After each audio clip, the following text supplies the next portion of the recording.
Cool. How do you say it again? Oh, yeah. Welcome back to Nazranis in the City. I'm Josh. And I'm Abhi. And I'm Suraj. It's been a minute. What's up? Yes, it has been quite a long minute. Yeah. We apologize to all those who have been waiting for a podcast. We just got caught up in a lot of stuff. Some of the stuff that I want to talk about. First of all, I just want to give a shout out to Vineeth Uncle. I know that he'll be really happy to hear his name dropped in this podcast. So thank you for your support. And thank you. Little Josh. Little Josh, yeah. And the Andy's name is Mariam Andy. Marianne. Marian. It's actually pronounced Marian. Yeah. Thank you to that family. They've been so supportive of us. Always commenting on all our videos. So we love you guys. All right, here we go. Also, check out our new setup. Let us know if you like it. Still some pieces to put together. But Yeah. It's in motion. Not complete yet. we actually found this bookshelf like right outside of our apartment complex. It was just like right outside the door Yeah. in the hallway with the tag on it that said for free. And everyone was sleeping and Josh was on a call. And I was just like, all right, it's light enough. So then I was just like, I picked it up Carrying up and the then brought it. stairs. And then I was like, oh, wait, Josh, I might need a little help to bring it in real quick. You guys can't see it, but this is actually a bookshelf in the shape of a canoe. Yeah. Like the backside, like it's if we took the shelves out, we could ride this thing. Yeah. We can go to the Pacific Ocean. Yep. That would totally work. That's sarcasm for anybody who doesn't know. Most of these books we have not read. Well, actually, okay, maybe half of them. I have read half of Jesus of Nazareth. Abhi's, yeah. There's a couple of books here, but yeah. Oh, this bookshelf. I want to give a shout out to my brother Joseph Abraham. He's been waiting for a shout out. He made this bookshelf in middle school. That's pretty impressive, right? Awesome. I actually made that bookshelf in middle school, so it's very proud of that. But okay, here we go. Ready for the topic. And I always anybody who knows me knows I have to set up context. Okay, so this starts with like how my Lent has been going. And like we all kind of come up with our own penances. And we come up with our own ways of like, oh yeah, how is this going to be the best Lent ever, right? Shout outs to Matthew Kelly. Because he wrote this book called Best Lent Ever. Or I think he did. But yeah, we kind of do our own thing. And you got to pray about it and stuff. And like what is the Lord calling you to do during Lent and everything? So I did that, 90% of the things that I kind of set up for myself to make this the best Lent ever, I ended up failing. Did not really work. But there's also there's one thing I've been thinking about. There's always this hidden agenda of God, right? Like we always have our own plans, and then the Lord's like, okay, but I've also got this other thing that you don't know about, but you're going to find out, and it's going to be good. And that's what's been really happening to me this Lent. And what this Lent has become is a deeper, I wouldn't even say a deeper awareness, because to be frank, I didn't really have an awareness at first, but maybe just a reawakening to the reality that I am a sinner, right? Having this deeper awareness of my own sinfulness, how this came about. And this, I think, kind of ties into like why we haven't been able to do podcasts before. Like there's a number of reasons. But one thing that in my own heart that I can say is that like there was, it's how do you say it? It's not all sunshine and rainbows at the St. Joseph household, We've come into like a lot of tensions with each other. And I feel that we have to be kind of like, we have to admit that to ourselves. And I think we also we want to be in a place of honesty with our listeners. We come into tensions with each other. I think the last podcast, we talked about how there's a constant invitation to die to die to oneself and to die to each other. And at that point, it was we could do this. And Doesn't matter if they didn't do the dishes or something. yeah. And then over time, it just gets deeper and deeper and deeper. And then there was failures on, and I can speak for myself. I just wasn't I kept a lot of things to myself, and it created this sort of passive aggressiveness, right? And they're not saying anything right now, but they know exactly what I'm talking about.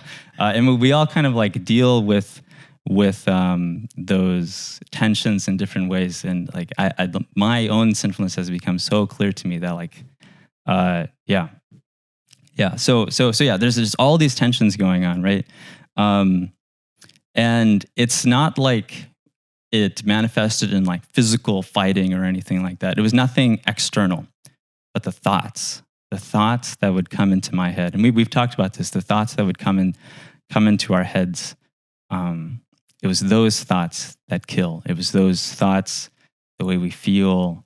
Those were the sinful things that was going on. And it made me like, so I started to realize this, during Lent.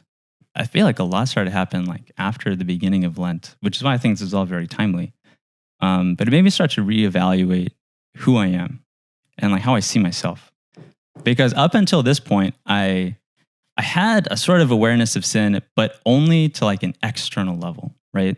So like, okay, so as long as I didn't like punch anybody, as long as I didn't lash out at anybody, and like the struggle to stay chaste and pure, as long as I was good on that, I was in the clear, right? And frankly, that's all I would really go to confession for, every 2 weeks or a check month. Boxes, right? Right. It's like the one or two things that externally kind of happens, and then you're good, right?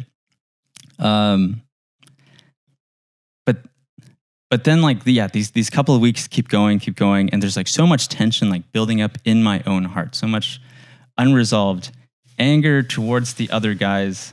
And it's not even that you guys were doing something. I mean, we can all admit our own sinfulness, but there's also like lies that I was believing about you guys, about myself. I would say I was definitely like killing you guys with my thoughts. And I remember I was praying about all this tension, all these conflicting voices in my head. Like my heart's just about to explode at one point. So much pressure surrounded me. And finally I exclaimed. Well, it was during one of our holy hours in the morning. So I couldn't actually exclaim it, but like I just whispered to myself, like, I am a sinner. And saying that, I am a sinner, admitting that to myself, finally getting to like the root of the problem, brought a lot of like strange peace. It brought a lot of relief. And it immediately made me aware of my need for mercy.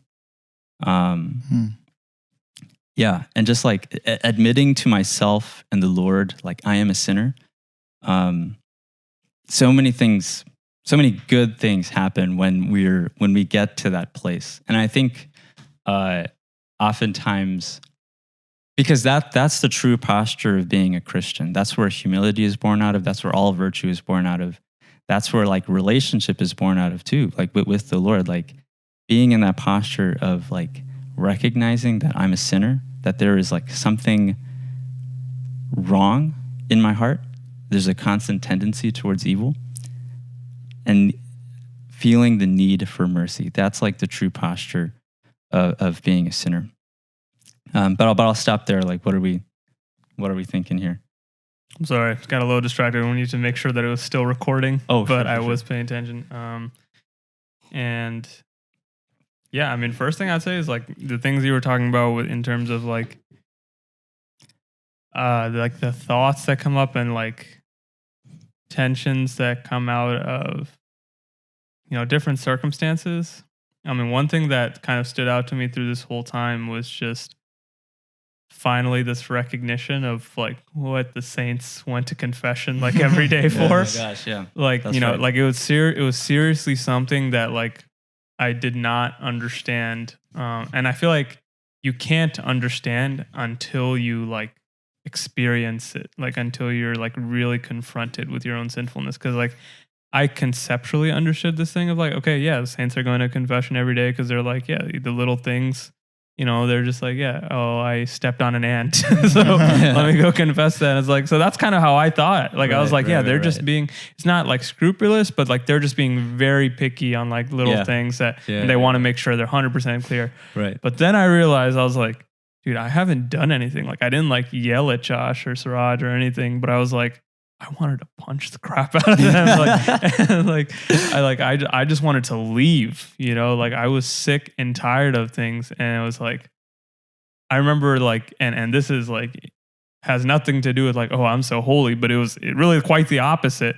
Like in this 1 week that I went to confession 3 times because I was like, I feel like I was killing people like 3 times that week with everything that was going on in my head and like things I said and slightly said, and like right after you recognize just like how much that could have hurt somebody.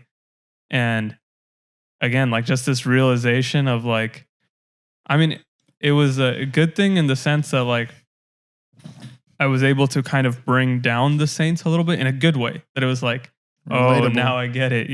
Yeah. There's probably a lot of things that there never were published in their writings or by other people, because other people may not have seen it, but in their hearts, like they knew like what they had done.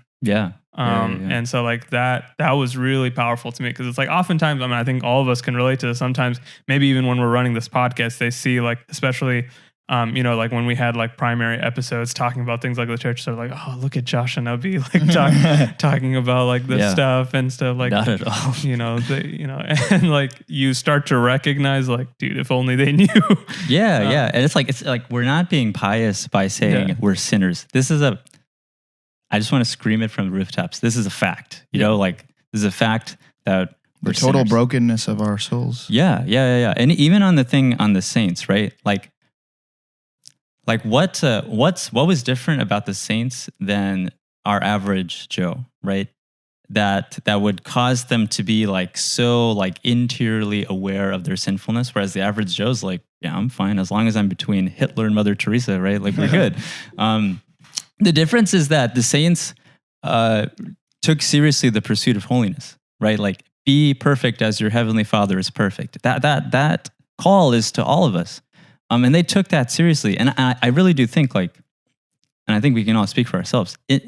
When we pursue holiness, when we pursue being close to the Lord, like if God is light, right? As we move towards the light, the things that were kept in darkness are revealed. Like we're able to see them more clearly, right? Like the more light that is shed inside a house, the house of your heart, the more you're able to see. Like the more icky, sticky stuff you can see in all your rooms, right? To carry on the analogy, right? Whereas like, I feel like there's so many people within our church that like we're not on this pursuit to holiness, and that consequently leads to just a lack of interior awareness. Like we just become numb to sinfulness to some extent. Where it was like, yeah, I mean, like I'm not, like that's actually what people say. Like I'm not lashing out at anybody. I'm not killing anybody. Therefore, I'm good.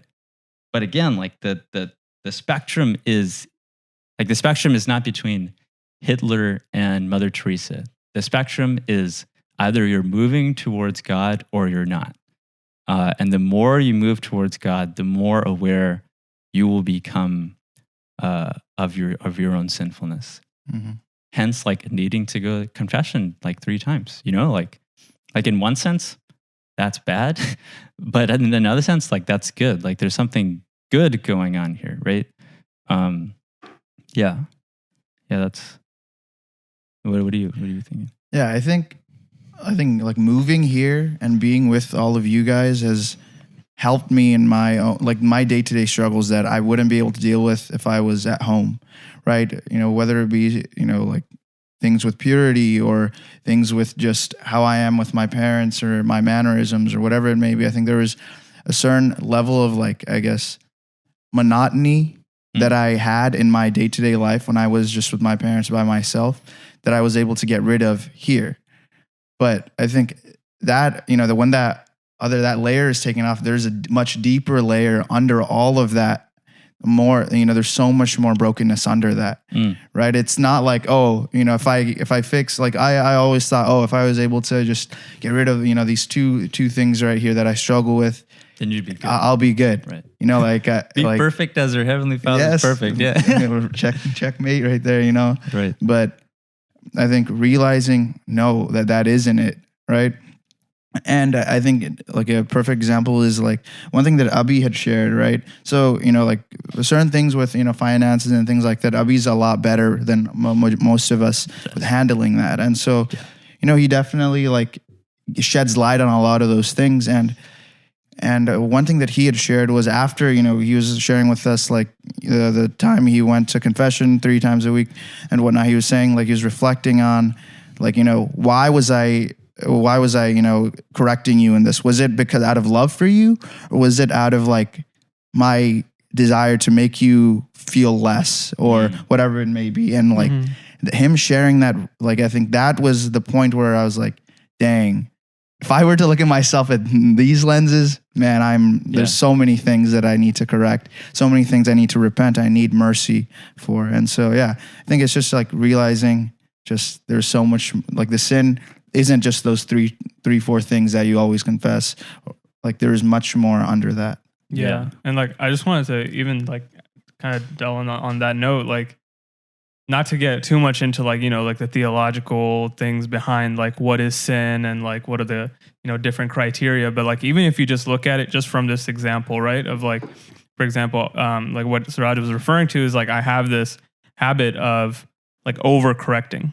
And, sometimes, maybe in certain instances, the thing I'm correcting, like let's just say I'm correcting Suraj on something like, hey, Suraj, you shouldn't have done that, or you could have done it this way. I may be actually right about what I'm referring to, and like even Suraj may know that it's right. But, and then we look at that and we're like, we kind of tend to have, or at least I had, and I think we all do have this tendency to justify it purely based on that it was like, what I said was right. And he was wrong on that. And even he knows that, therefore it wasn't sinful. But then if you like really look deeper into your own heart of like, I had to look deep and be like, dang, I was actually just looking for an opportunity for these guys to mess up so that I could point that out. But it really wasn't that issue that was bothering me. It was something else. And I just wanted to look for something to correct them on so I can kind of like one up, And it's like, you see that and you're like, sure, yeah, maybe what I corrected was correct. But why was I doing it? Intent is and like the intent there, and like what was my attitude with it in terms of, I mean, it's pride, right? It's pride, and then it's also like essentially it can come out of cowardice sometimes, right? Because you want to cling on to like something that that okay, maybe you have something ahead of it, so you're like, yeah, I have that, and you're like, and you try and hop on that, and you realize like. I mean, this is like all throughout scripture, right? You look at the stories of like Cain and Abel and the prodigal son. And like, you look at like, for example, the story of the prodigal son, and you look at like what the older brother felt. And like, we can look at that and be like, he wasn't really like doing anything wrong. Yeah. Like it wasn't like, I think anyone would feel like, what the heck? Like this guy just came back. I've been here, I've been faithful, but you look at, I think we all deep down know what he was doing wrong. There was something wrong in his heart. And to look at that and realize like we all fall into that all the time, of like looking far beyond just like, okay, maybe I didn't yell at Suraj. Maybe he needed that correction even. It's like, why was I doing that in that moment? Yeah. So that was like super, it was like a healthy slap in the face for me. It's just like, who do you think you are, man? That's exactly it. Who do you think you are? Because like I think you pointed out the key word, like pride. Pride is like, like Church will say, it's the root of all sin, right? And like I love that analogy of like the root. Like if pride is a tree, right, then the roots have gone, like it went all the way down to the bottom of my heart, and it goes down to all the way down to the bottom of our hearts, and then you see the fruits of that, right? I like my specific example is like I have like a lot of ideas for serial creatives and Nasranis in the city and stuff like that, and I'll pose these ideas, right? But in one sense, the pride manifests itself it manifests itself in thinking that they're my ideas, like not ideas given to me by the inspiration of the Holy Spirit. That's the first thing. So immediately I'm already off track. These are my ideas. They're good because it came from me, right? And then one thing that Suraj and Abhi are really gifted in is like holding up ideas and really like seeing the truth of it, evaluating it, rightfully criticizing it. And they did that to every single one of my ideas because that's who they are. And that's the beautiful thing that they bring to the table, But every time they do that, in my head, I'm like, why can't you guys just shut up? It's just my idea, like it's good. Don't worry about it. And I was telling my spiritual director, like, I just wanted to strangle them in that moment, But like, and then I had to pray about that. And I was like, it was the same question. Like, who do you think you are, Josh? Like, you're a sinner. And it was more than just like a healthy slap to the face. Like it was like a punch to the gut, that we all like really need. It's like that. I'm sorry, I just have to reference it in Doctor Strange. If you guys have seen it, where like she like hits him in the head and like all of him just gets out of his body. Yeah, that's okay.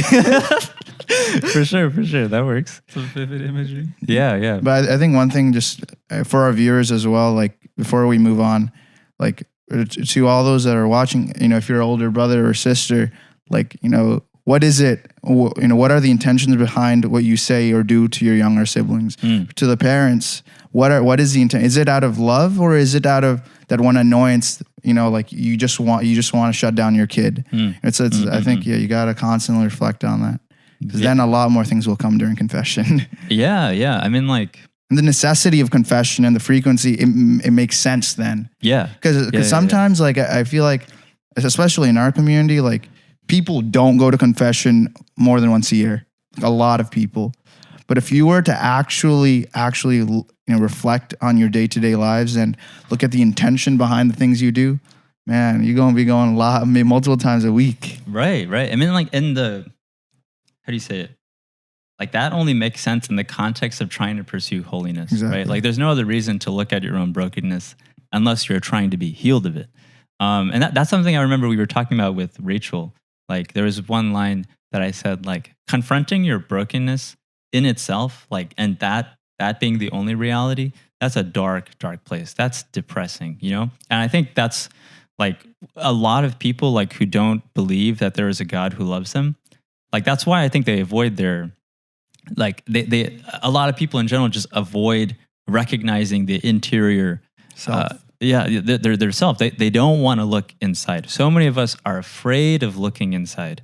I remember my old spiritual director and I. He talked about the conspiracy against interiority.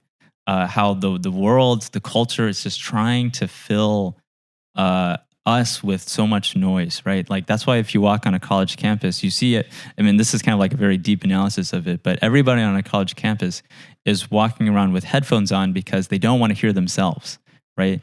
Everybody knows they're broken. Everybody knows there's what the church calls sin, but nobody wants to confront it because when you do confront your brokenness, it will break you. Which is why we have to like look at the whole picture, right? Like it's not just that there is brokenness, but there's also mercy offered to us by the Lord of all, And I think that's like the proper context to look at our brokenness, that even though I recognize my brokenness, there is still a God who loves me and wants to bring me out of that, right? So much so that he would be willing to die for me on the cross. And I think that's just like that's a beautiful thing. Like one thing I wanted to mention is how there's two saints that have really kind of like helped me see this. Like two saints that have really recognized their brokenness. I mean, every saint has recognized their brokenness, but two saints that have like expressed it so coherently, I think. Saint Augustine, right? He writes this big autobiography called The Confessions, right? And it's kind of like the story of his life, but at the same time, it's the story of God working in his life, right? And he starts, like, he has like that super famous passage at the beginning, like, our hearts are restless until they rest in you. And then a little later, as he begins to recount his story, right? one of the first things he says is, have mercy that I may speak, right? So he, like St. Augustine, recognizes his own brokenness, right? You look at his story, he was a wild man. Wild man. But he came into full confrontation with his brokenness. And in that place of brokenness, he says to the Lord, have mercy that I may speak, because he can't even see himself properly without the mercy of God, right? He can't even begin to tell his own story without the mercy of God. Saint Therese of Lisieux, one of my personal patrons, does the same thing at the beginning of her autobiography, Story of a Soul. And she'll say, one of the first things she'll say is, so I'm going to begin singing what I shall sing forever, the mercies of the Lord. She recognizes her own brokenness, which is why she sees her whole life as like total gift, total mercy from God. And I think like each of us can kind of personally say that as well, you know, like we can say, have mercy that I can speak. We can say, I will sing forever the mercies of the Lord. And I kind of wanted to share a little of my own story, and hopefully you guys can share yours as well. But I think, yeah, it's only when we come into that place of like confronting our own brokenness that we can truly invite the Lord in, and therefore like be in relationship with him, right? Because we need it. That's the thing. So my like the moment, right, where I feel like I really invited the Lord in was in 10th grade after my girlfriend broke up with me. We had been dating for 7 months, and you know, yeah, you're right. Like it's 10th grade. It doesn't mean much, but like I really felt it, you know, like I really felt that one. And I had been like, after dating for 7 months, he broke up with me, and like I was so broken. And that there's like a variety of reasons on like why this hurt so much. But I remember like it was in this moment where after like 3 months of just like crying and like wondering like why this happened. Like I remember I was sitting in the shower, and I used to be like really poetic about it when I would tell the story. Like the shower was running to cover my tears, you know? Beautiful. Yeah, it's corny, but it was true, you know? Yeah. And like, shout outs to all our, you know, everybody who's part of the Heartbreak Club.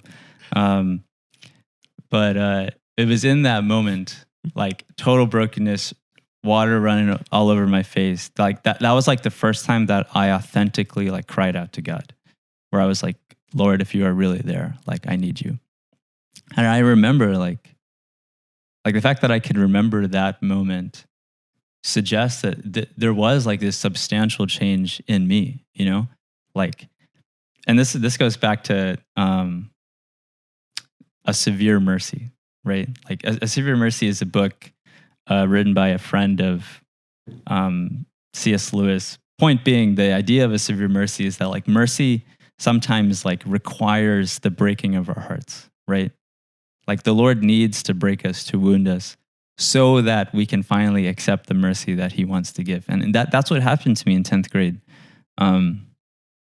Where, yeah, like in like my utter sorrow, like for the first time, finally seeing myself for who I am, you know, that's when I cried out to the Lord. And that's when life changed, right? Like seminary came after that, discerning out of seminary came after that. And now we're here, like everything came out of that one moment.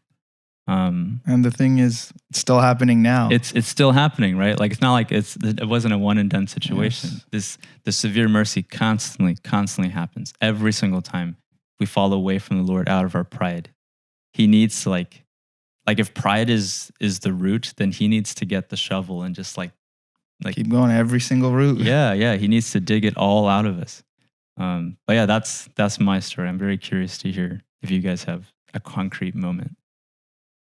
Yeah, I don't know if I can pinpoint a moment. I mean, I think overall, like just like this kind of journey of, I think you brought up like earlier on, just like how being confronted with your own brokenness without context, that's where it'll stop. It'll just break you down. Yeah. And it'll break you down, and like there's nothing good that'll come out of that, right? I mean, that's why like you see so many people that like at the end of the day, like they may confront their brokenness, right? And like they do, right? Like we see it in like celebrities, we see it in social media, and like a lot of our own generation that like they just feel like crap about everything that they've done, everything that they are, and everything. And so you look at that and you're like, actually, like, and people say like, no, you're good, like just the way you are. And then, you look at that and you're like, wait, like pause, like you're both not there yet. No, like you are not simply broken and you're not simply meant to stay there, but no, you're also not just good the way that you are.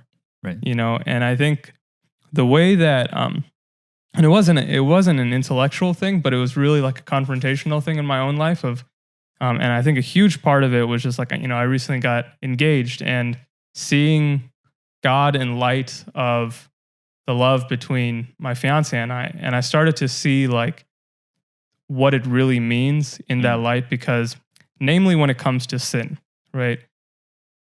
It immensely hurts me any moment I recognize that I've done the slightest thing wrong to Amanda or anything that could even like slightly hurt her. It's so painful for me. But it's not painful because I'm afraid of her. And it's not painful because I don't know that if she'll forgive me or not. And it's not painful, because I'm like worried about what will, happen. It's painful simply because of the fact that I know I've hurt the one that loves me. And it's like, it's in, let me pull it up right now. Right, in the act of contrition, right? We see that there, this prayer, right? I detest all my sins because of thy just punishments, but most of all because they offend thee, my God, who are all good and deserving of all my love. And every time that like that prayer like lingers through my head, it brings me back to, again, like Amanda, when I'm seeing like there are no just punishments when it comes to her. She's not going to do anything to me. She's just going to forgive me and we'll move on. But that part of most of all, because they offend thee, my God, who are all good and deserving of all my love, that's where the actual pain comes in. Yeah. Because it's like you recognize like how much the Lord has loved you and continues to love you. And you're going to move on right from this. But the slightest thing to hurt them starts to hurt you. And I think if you can coming to that place with God was what like transformed my entire life. When it stopped being like, I think you do need to, and that's why there is like the imperfect contrition, right? That's still good. It's the first step of like just recognizing like the reality of sin, the reality of hell and punishment and all of these things. It's the first step. Recognizing your own brokenness and the consequences of sin, all of these things. Good, first step. But if you don't move on, number one, it's not sustainable. You're not going to forever like not sin and do all these things because you're afraid. But number two, it's just not the fullness of where the truth lies in an all-loving God.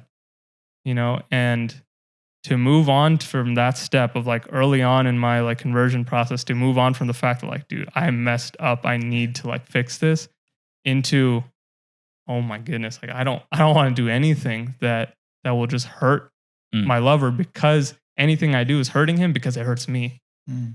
St. Augustine says sin is its own punishment. Yeah, exactly.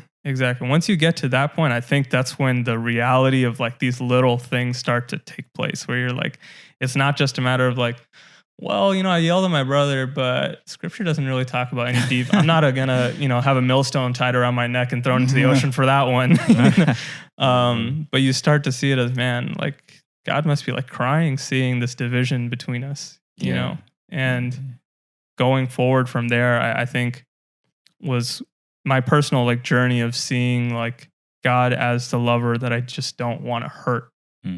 And I think if we can all conceptualize that, like that it's not a matter of somebody sitting in the clouds, like waiting on us to, waiting to whip us for something that we do, but really like in that love for our own lives.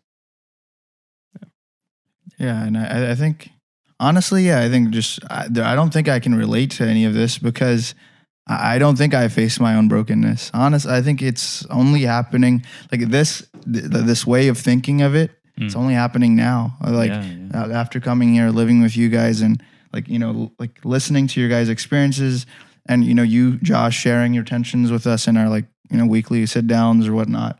Honestly, I think this is where like I'm really realizing this other dimension of myself and my own brokenness. Right. And sure, like, I've always been, I always say, yeah, I'm broken, all this stuff, back in the day. But like, honestly, no, I don't think there's ever been a moment in my life where I'm like, dang, Lord, I need you so desperately. Like, honestly, I think I don't think it's privilege, but like I've been living ignorantly, I guess.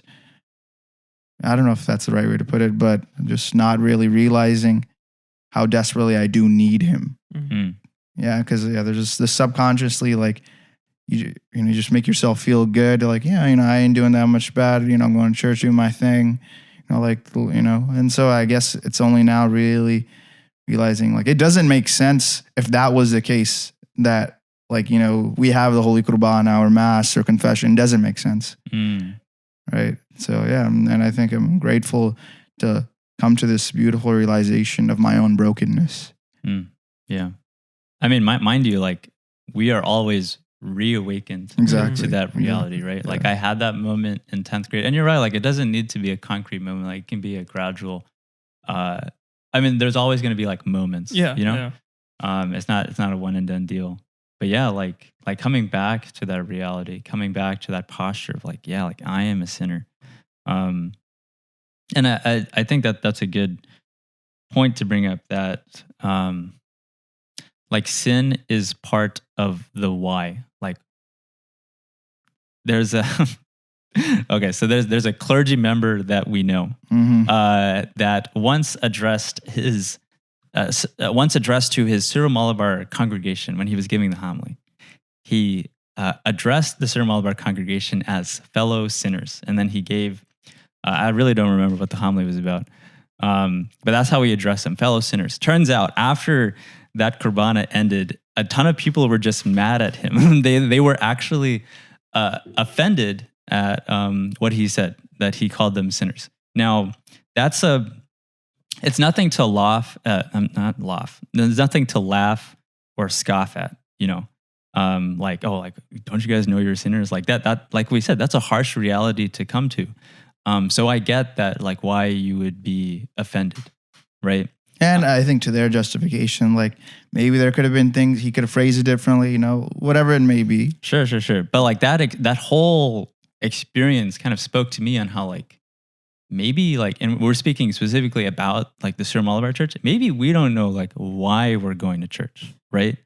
Like, and I've been thinking a lot about our Syro-Malabar community and how it's become culturally Catholic. Like, everybody will go to Qurbana on Sundays. We'll do the prayers. We'll say the rosary. But do we really know why? Because and it's just like when you do like something, when something becomes ingrained into culture, I wonder if like you start to lose the sense of like why it's there in the first place, and like in terms of our own Catholicism, it's because of sin. That's why we go to Qurbana. That's why we pray the rosary. That's why we do all the various things that we do, because we are people in need of mercy, right? And I just wanted to point out just a couple of things, like in the Qurbana itself, that if you actually listened to what was going on in the Qurbana and you didn't recognize you were a sinner, you would be offended. First one, Lord of all, we bow and praise you. How do you say it in Malayalam? It's സർവ്വാധിപനാം കർത്താവേ നിന്നെ വണങ്ങി വണിക്കുന്നു. Right, but the phrase is Lord of all, we bow and praise you. Is that true? Like, when people read that, are they recognizing, or do we recognize what we say? Because I feel like if you're not in the place of like recognizing that you're a sinner and that you need the Lord of all, then why would you call him Lord of all, right? It's more, yeah. There's a song I could sing, but I won't sing it now. But that's one, right? Another one is one of the most consistent adjectives in the Qurbana. Something that like the priest will constantly pray for is that we may be made worthy, right? Implying that we are unworthy, right? If you don't recognize you're a sinner and the Korban is saying you're unworthy, that's offensive, Like, what do you mean, And then the other one is like when the Korban will call us humble, weak, and distressed, right? Like that's a true statement. But if we don't recognize that, then this is just simply offensive. So it's really cool to see that the Korban speaks on behalf of our sinfulness. It doesn't have very kind things to say about us, but it speaks the truth that like we're sinners. Yeah, that's all I want to share on that one. And yeah, I think like the thing is, even, and I don't think it's just applicable to just our community, but I mean, we've heard it everywhere. We have lost sight of what sin is as a country, as a people, as a race of humankind, right? Like that, like Satan has become so intertwined with the culture. He has become normal, right? And so anything otherwise, you raise your eyebrow at. You're like, what's wrong with that, right? Even like this, it goes back to like what you were saying, like, what you said is right.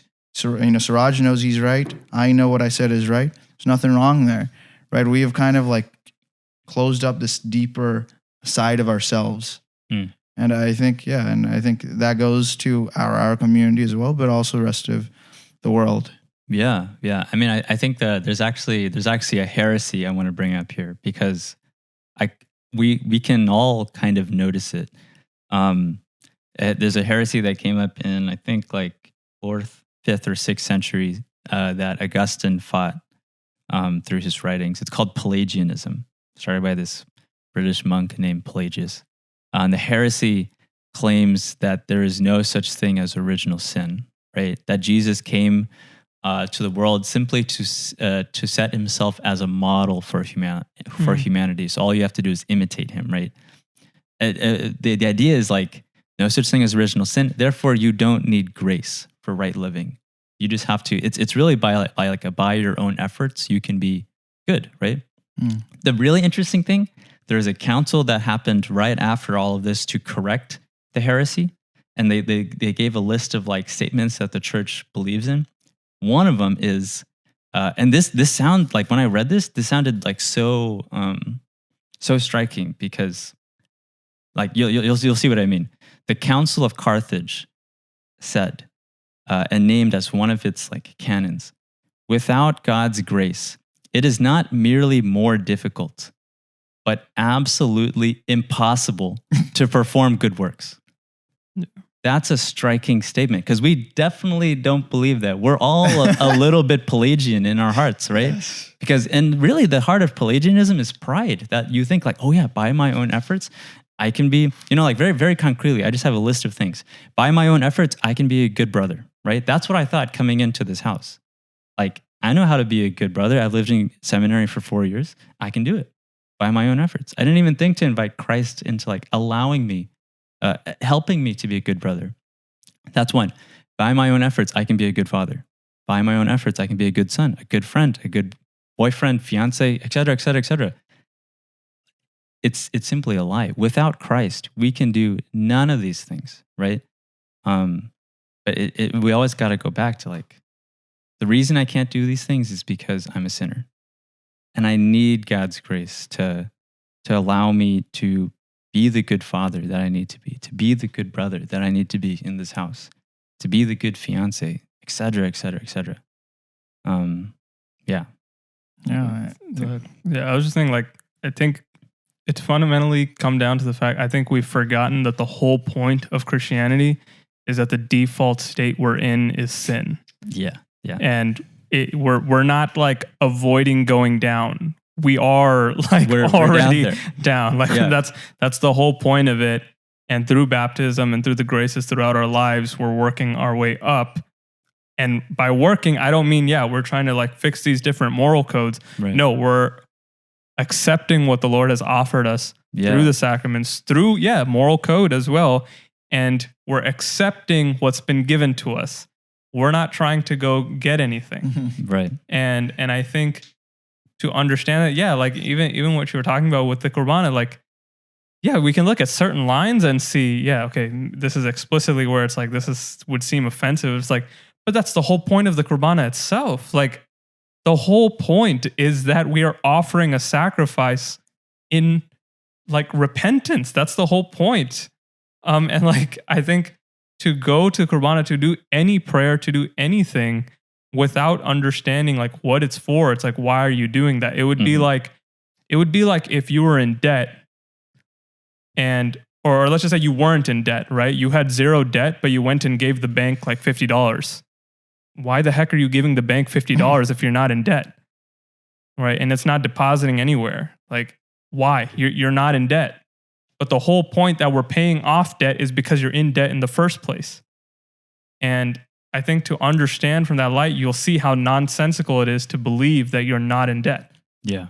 And like, sorry, this is like kind of going back to like a previous point, but like I just felt it was important to say, I think like when setting standards for yourself, I think most people, again, like going back to like my own relationship with Amanda, my fiance, or take any relationship between a, like let's just say a husband and a wife, or a boyfriend and a girlfriend, or whatever.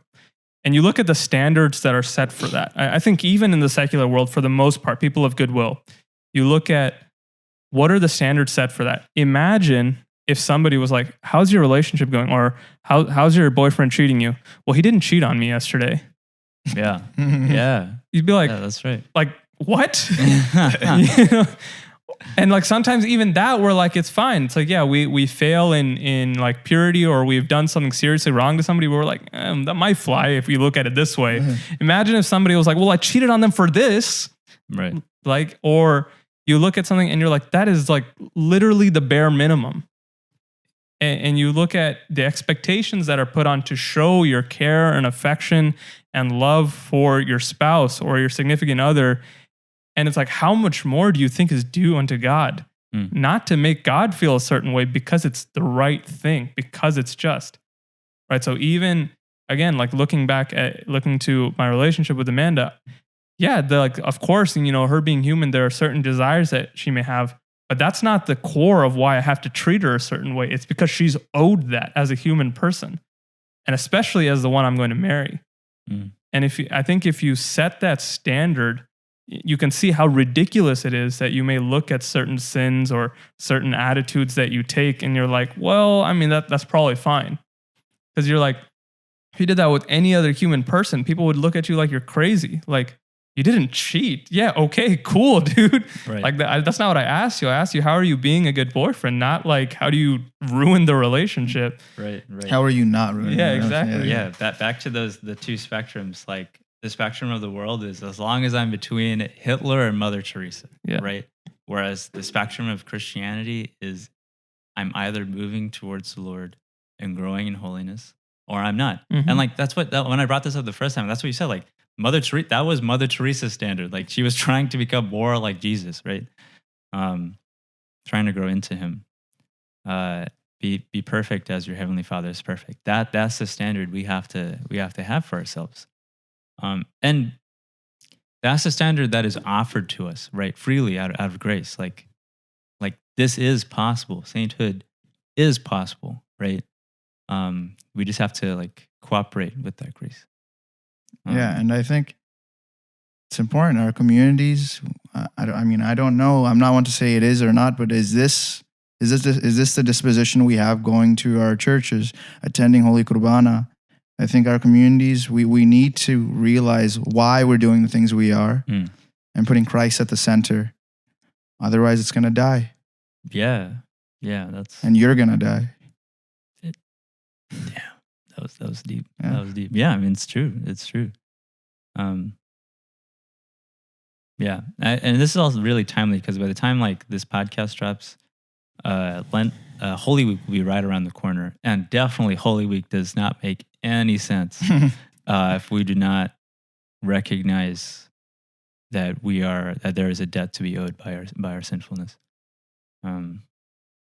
Yeah. So, wow, this was good. Is there any last thoughts? Can I just kind of close with a story that always kind of keeps me?